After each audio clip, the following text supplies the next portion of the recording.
So this is I have captured a reference video for myself doing the sidestep and the jump. So I have having two sidestep and a jump. So how I would use this reference is to get all the keys, the key poses that I want. So for example, this one, it will be my neutral pose. So I'm just gonna make a marking saying this is a pose, and then just scrub through it, see where the extreme poses are. For example, here, and I could go to the next main pose, let's say, which is this one where he makes contact.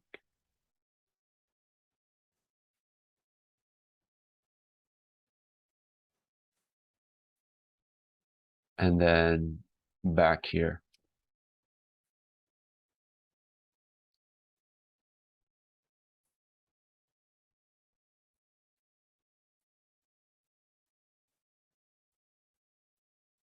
And so and then I'll do some of the other poses too, like when he lifts the leg, my extreme pose. So let's say this one here.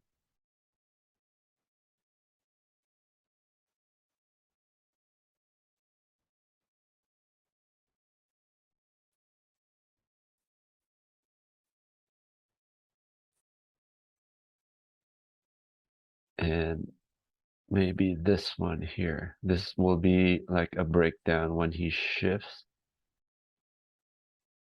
and lifts the leg here.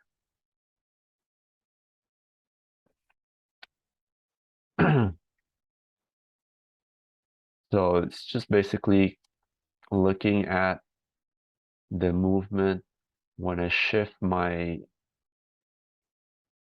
then to break it down even more too, it's when I shift my weight here, because I have to shift my weight to lift my leg, then that would be another key pose right there.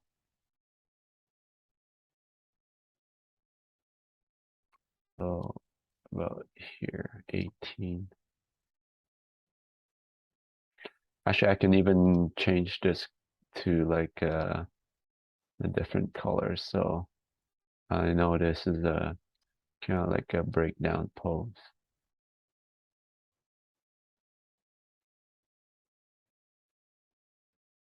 And this one would be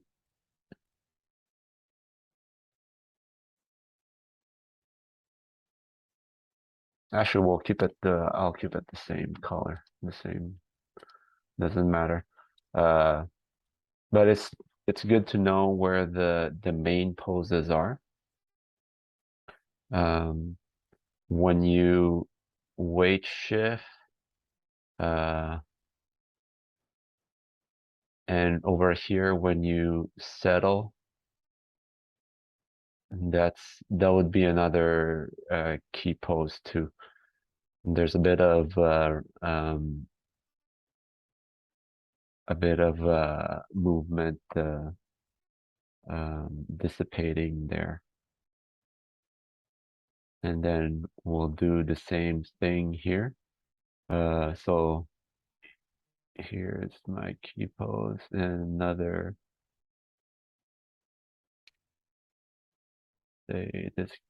key pose here. And then I lift my foot. Another key pose.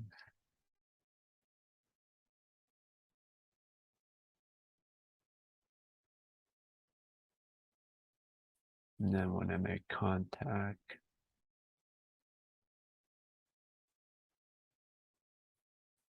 so ideally too, when I make contact. That's one of my initial main poses. A breakdown here, and then maybe because you gotta follow where the foot is too. My breakdown is here, and when my foot is the extreme highest over here, will be another pose, and then to the neutral pose here.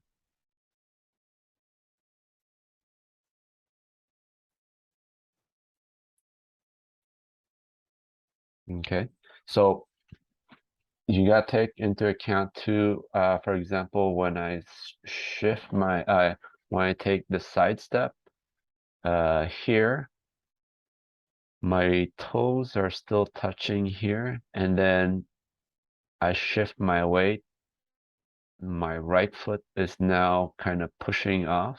So this would be ideally another kind of another pose, but later on I would add that.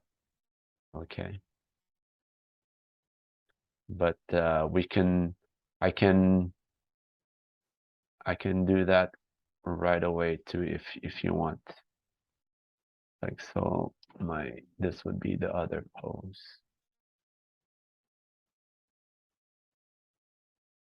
So between these two keys, my COG is shifting weight. It's going to the screen right. Okay. So I would do that for the whole reference. Do study the movement, and then after I would when you have the lower leg, then you can start to look at what the upper body, the arms are doing, and go through that. And then he jumps. So for the jump, um,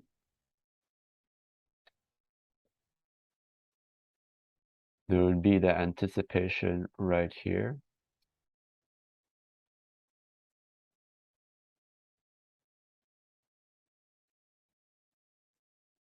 And for the jump, it's always ideal to have like the pose, this pose here, where your toes are still touching and your legs are pretty much straight, your body kind of straight. It's your kind of like your uh, spring, springing up.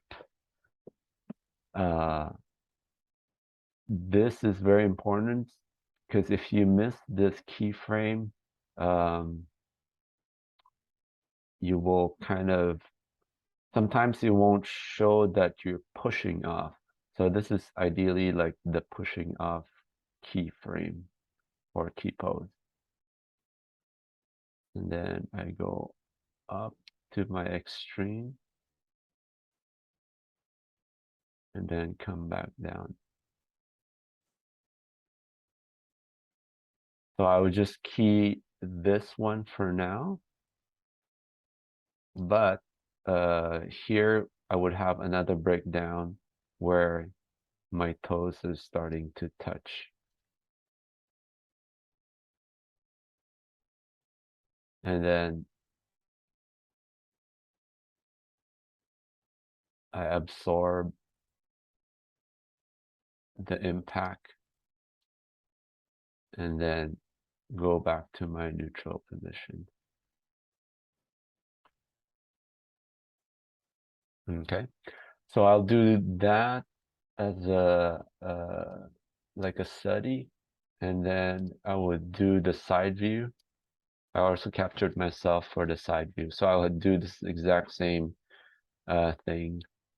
Or you could use this one, but take into account where, like, make sure the body is balanced, like forward, backward. For example, if you look at my COG, when I go to do my anticipation, my COG kind of goes back while my torso goes forward to be balanced. So it's very important to animate your character, uh, um, looking it in 3D. Okay. So once you guys have like break down the poses, then now I can start to pose it. Here I only pose, so I could start my animation from this side here. So start that.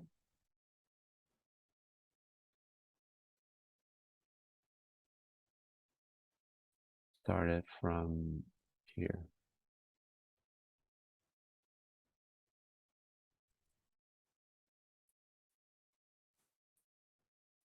So now I can start key posing my